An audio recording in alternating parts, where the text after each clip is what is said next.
Dédé àsìkò yìí ní gbogbo ibi tí ẹ ti ń gbọ́ mi nílé lóko tàbí lẹ́yìn òde, ẹ jẹ́ kí a gbàdúrà.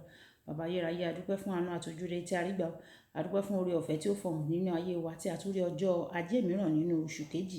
A dúpẹ́ nítorí pé ẹ fi àánú gbé wa ró, ẹ fi àánú dá wa sí. Ojú rere yín mọ́lẹ̀ sí wa lára. A rí àánú gbà, ògo ni forúkọ mímọ́ yín. Ẹni ọjọ́ ajé o, ajé ọrọ̀ ìbùkún àti àṣeyọrí kó wá wa wálé lórúkọ Jésù. Ọ̀rọ̀ tí a ó gbọ́ lónìí kó ṣe ayé àtọkùn wa ní rere, kó má ṣe lòdì sí wa ní ọjọ́ ìdájọ́ nítorí tí a gbàdúrà lórúkọ Jésù Kristi Olúwa wa. Àmín. Àmín orúkọ Jésù. Ìwé ọ̀run ṣíṣí tí a tẹ ọwọ́ olùṣọ́ àgùntàn Enoch Adeboye kọ. Èní ọjọ́ ajé ọjọ́ 12 oṣù kejì. Àkòrí tí a ó gbéyẹ̀wò sọ pé nígbà tí Ọlọ́run bá gbé ọ. A mú àkọ́sórí wa nínú ìwé Àìsáyà orí ìkẹtàléní ọgọ́ta ẹsẹ̀ ìkẹsàn. Ìwé Àìsáyà orí ìkẹtàléní ọgọ́ta ẹsẹ̀ ìkẹsàn tí ó kà báyìí pé nínú gbogbo ìpọ́njú wọn ojú á pọ́n ọ, áńgẹ́lì iwájú rẹ̀ sì gbà wọ́n. Áńgẹ́lì iwájú rẹ̀ sì gbà wọ́n o. Ìfẹ́ rẹ̀ àti sùúrù rẹ̀ ni ó fi ra wọ́n padà. Ó sì gbé wọn, ó sì rò wọ́n ní gbogbo ọjọ́ ìgbàanì. Nígbà tí a ó mú Bíbélì kíkà wa nínú ìwé Máàkù orí ìkẹwàá ẹsẹ̀ ìkẹtàlá títí dé ẹsẹ̀ ìkẹrìndínlógún. Ìwé Máàkù orí ìkẹwàá ẹsẹ̀ ìkẹtàlá títí dé ẹsẹ̀ ìkẹrìndínlógún. Wọ́n sì gbé àwọn ọmọ ọwọ́ tọ̀ wá kí ó lè fi ọwọ́ tọ́ wọn. Àwọn ọmọ ẹ̀yìn rẹ̀ sì bá àwọn tí ó gbé wọn wá wí. Ṣùgbọ́n nígbà tí Jésù rí, inú bí i, ó sì wí fún wọn pé, ẹ jẹ́ kí àwọn ọmọ kékeré kí ó wá sọ́dọ̀ mi. Ẹ má sì ṣe dá wọn lẹ́kun, nítorí irú wọn ni ìjọba Ọlọ́run. Lóòótọ́ ni mo wí fún yín, ẹnikẹ́ni tí kò bá gba ìjọba Ọlọ́run bí ọmọ kékeré kì yóò lè wọ inú rẹ̀ bí ó ti wù kí ó rí o. Ó sì gbé wọn ní apá rẹ̀, ó gbé ọwọ́ rẹ̀ lé wọn, ó sì súre fún wọn. Kí Olúwa kó bùkún kíkà àti gbígbọ́ rẹ̀ wáyé. Ẹ tẹ́tí bẹ̀rẹ̀ jẹ́ láti gbọ́ ohun tí olùṣọ́ àgùntàn Enoch Adeboye ní fún wa ní èní ọjọ́ ajé. Nínú Bíbélì kíkà wa tèní, wọ́n mú àwọn ọmọdé tọ̀ Jésù wá, bí ó sì ti gbé wọn, ó súre fún wọn pẹ̀lú. Nígbà tí Ọlọ́run bá gbé ènìyàn, ó tún máa ń súre fún ẹni náà gẹ́gẹ́ bí a ti rí nínú ìwé Máàkù orí ìkẹwàá ẹsẹ̀ ìkẹrìndínlógún. Nígbà tí a ka ìtàn bí àwọn ọmọ Ísírẹ́lì ṣe kúrò ní ilẹ̀ Egypt, ìwọ yóò rí gbangba pé gbogbo ogun ọ̀run ní ayé àti ní ìsàlẹ̀ ilẹ̀ ló ṣiṣẹ́ pọ̀ fún rere wọn.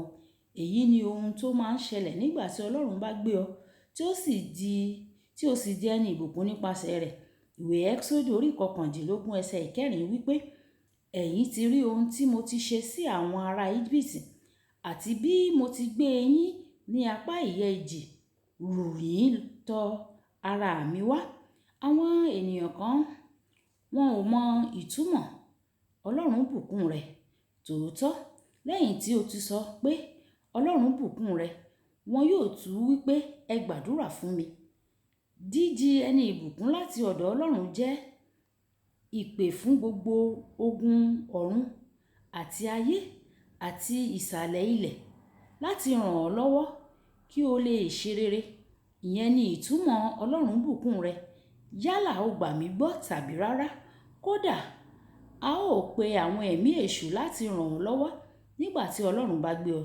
Ní ọdún díẹ̀ sẹ́yìn, mo wà ní orílẹ̀-èdè adúláwọ̀ kan fún ètò kan. Bí a ṣe ń lọ sí ibi ìsọjí náà, a pàdé súnkẹrẹ fàkẹrẹ ọkọ̀ tó lágbára. Kódà bó tilẹ̀ jẹ́ pé a gba àwọn ọlọ́pàá láti ràn wá lọ́wọ́ àti darí ọkọ̀ lójú ọ̀nà lọ sí ibi ìsọjí, síbẹ̀ a bá nítorí tí kò sí ẹnikẹ́ni tí ó gba ti àwọn ọlọ́pàá. Wọn ti ẹ̀ gbọ́ ti wọn rárá. Lójijì, ọkùnrin wèrè kan wá síwájú ọkọ̀ tí a wà nínú rẹ̀. Ó sì bẹ̀rẹ̀ sí ní la ọ̀nà fún wa. Ọkùnrin yìí ya dìgbòlugi tó bẹ́ẹ̀ gẹ́ tó jẹ́ pé bí o bá wo ẹyinjú rẹ̀, wàá fẹ́rẹ̀ẹ́ máa rí àwọn ẹ̀mí èṣù tó ń jó níbẹ̀. Ó la ọ̀nà títí a fi bọ́ kúrò nínú súnkẹrẹ fàkẹrẹ ọkọ̀ náà.